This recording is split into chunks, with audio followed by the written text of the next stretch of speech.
If you just watched Markiplier's new film Iron Lung and you're absolutely confused just like how I was, here's a quick breakdown on what the lore means, what you need to know before you actually watch the film, or if you just got out and you need a total breakdown, here's what happened. So let's start with the Quiet Rapture, which is also known as the End of Worlds. Decades before our story, humanity reached for the stars. In 1992 AD, we colonized Mars and set up interplanetary calendars. By 2135, our Mars colony was the largest outpost in the solar system. But in 2349 AD, everything changed. Without warning, radio contact with all worlds had cut off. Stations found that every known planet, moon, and even stars had just completely vanished. Astronomers saw empty skies where cosmic bodies once were. No planet with life, atmosphere, or resources remained. Only barren moons and the faint ghost light of stars that no longer exist. This singular event is called the Quiet Rapture. This name nods to the biblical rapture, the idea of the faithful taken suddenly to heaven, but here it's cosmic. All humanity and worlds disappear, leaving only a void. 99% of humans were wiped out in an eye blink. The survivors were scattered, a few space stations and lonely ships left orbiting dead moons. The universe became a dead, dark place. The world after the Quiet Rapture was eerie and cruel. Imagine looking out your window and seeing no sun, no moon, no neighboring planets, just endless night pierced by distant star shimmers. This total disappearance parallels myths and scripture. In Revelation 16:12 through 13, the sky is described as blackening and the moon turning blood red. In Iron Lung, the skies are black, the sun and the stars are gone, and moons have literally become blood red oceans. More on the parallels later, but for now, the Quiet Rapture sets the stage. It's the day that everything died. After the Quiet Rapture, humanity's remnants gathered into factions. The two most important survivors were the Eden Station and the Consolidation of Iron, also known as the COI. Eden Station was the main space station orbiting Mars. Its people held onto Martian pride and independence, almost like if the Soviets were in space. Eden is ironically named after the biblical garden. It boasted the only living trees left in the universe as a tiny green oasis in dead cosmos. Those trees and the name Eden aren't coincidental. They echo the Garden of Eden myth and hint at hope or temptation in the wasteland. Eden's inhabitants were isolated but determined to survive on their own terms. The COI was the other major power. Formed from 3 space stations and 2 ships, most were built of steel or iron, hence the name. The COI was a kind of united federation run by voting. It was composed of the remaining civilians and military from old Earth and Mars sides united against threats. Think of it like a wartime alliance. The COI saw Eden's independence as a possible threat to overall survival, especially since resources were scarce. Tension simmered quickly, almost like a Cold War that happened in space. Soon war broke out between Eden and the COI. The flashpoint was Filament Station, a COI outpost. In the year after the Quiet Rapture, Eden accused Filament Station of hoarding precious materials and struck first. For 9 days, Eden's forces and COI defenders battled amid the stars. Nobody fully knows why Eden attacked. Perhaps desperation over dwindling supplies, or something deeper we don't even understand yet. But what we do know is how it ended. Eden operatives sabotaged Filament's reactor, causing a meltdown that irradiated the station. Filament was destroyed and made uninhabitable. Thousands of lives were lost. After the battle, COI captured many Eden soldiers. These prisoners were not executed or exchanged. Instead, they were forced into the convict realization program. This was essentially a brutal pay off your crime by working for us justice system. Both actual criminals and captured enemy soldiers were sent on deadly missions to repay their debt. One such mission was our protagonist's voyage in the Iron Lung, Simon. The COI controlled all official information. Their logs and terminals are our main source of lore, besides what we can find in the game. We do know that the COI started dredging up hidden information. Soon after the war, explorers found something bizarre. On some lifeless moons orbiting faraway stars were oceans of human blood. The moons hadn't existed, or at least hadn't been known, before the Quiet Rapture. The COI discovered their blood was literally the blood of humans. DNA matched survivors. It's a horrifying clue that something unimaginable happened to us during that event. One moon stood out, dubbed Moon 85, or sometimes just referred to as 85 or Z85. It had a deep trench in its blood ocean. The COI focused on it. They sent expeditions. The first 3 were cheap burner subs that were intended as one-way visitor subs, and also a better research sub called the SM8, disguised as a normal sub to not alert enemies.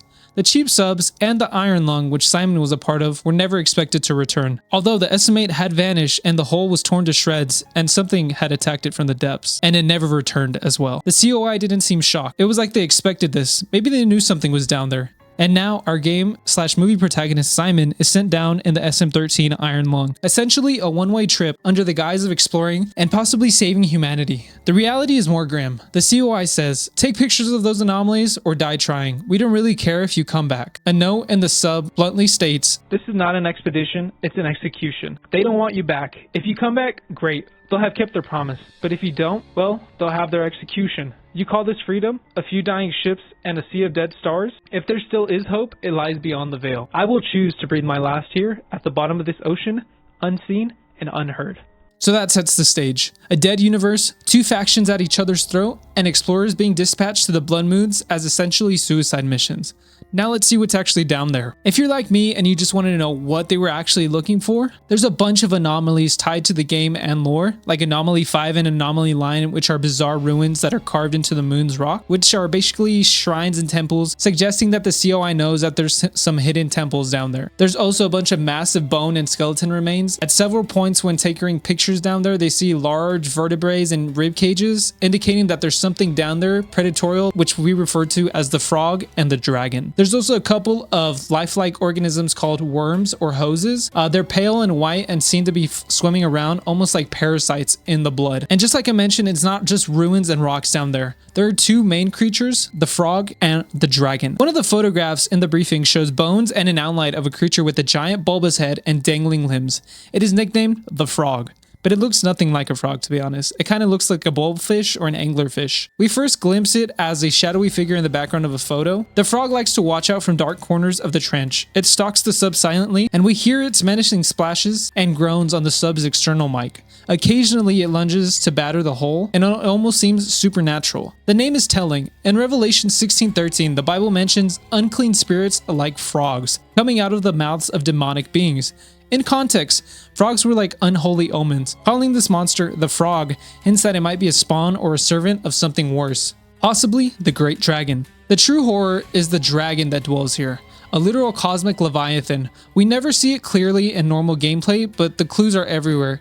We snap a photo of its eye, glowing reptilian with a vertical pupil, which reveals scales and a sinister, intelligent stare. The player eventually hears the sub rattled by giant strikes from the outside, and the endgame involves a final confrontation where the frog and then the dragon outright attack the sub, flooding it and battering it to destruction. This creature is clearly awakened by the sub's intrusion. It's gargantuan, its skeleton only partly visible in ruined photos. Its eye resembles that of a serpent or a dragon, hinting at more biblical imagery. Revelation often symbolizes Satan or demons as a great dragon or serpent. In fact, the developer himself suggested that this beast might be Satan in this context. The relationship between the frog and the dragon seems to have a hierarchy. The frog may be a minion and the dragon may be its boss. At the end of the movie, when the iron lung finally breaks, flooding in red, the screen goes black, the convict dies in the abyss, but the story doesn't end with just a splash of blood.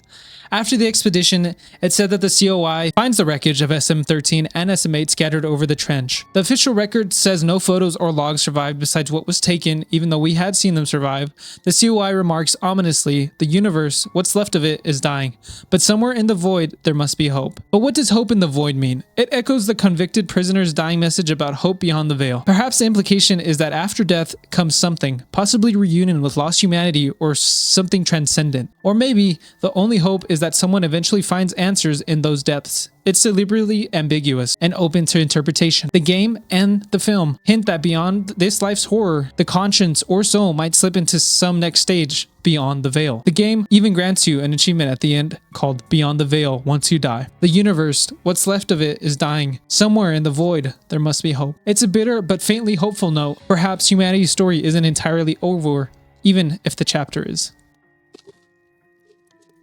Oh, a little Dutch break. So as a quick wrap up, this backstory of this is that humans colonized Mars, then a cosmic catastrophe referred to as the Quiet Rapture wiped out almost everything without explanation. Survivors split into warring factions, a democratic consolidation of iron, and an independent Eden station, which ended up at each other's throats. Filament Station's fall hints at paranoia and desperation. The Convict Realization Program shows how the law and humanity has decayed. The Blood Moons, especially Moon 85, are scraps of the universe infested with the remains of unknown horrors. We only scratched the surface of these secrets. Our expedition under the sea was meant to be a suicide mission. Along the way, we found temple ruins, massive dead creatures, and more living nightmares, the frog and the dragon. Every background character, every detail, every monster roar is super deeply rooted into the game's lore and into finally the film's lore.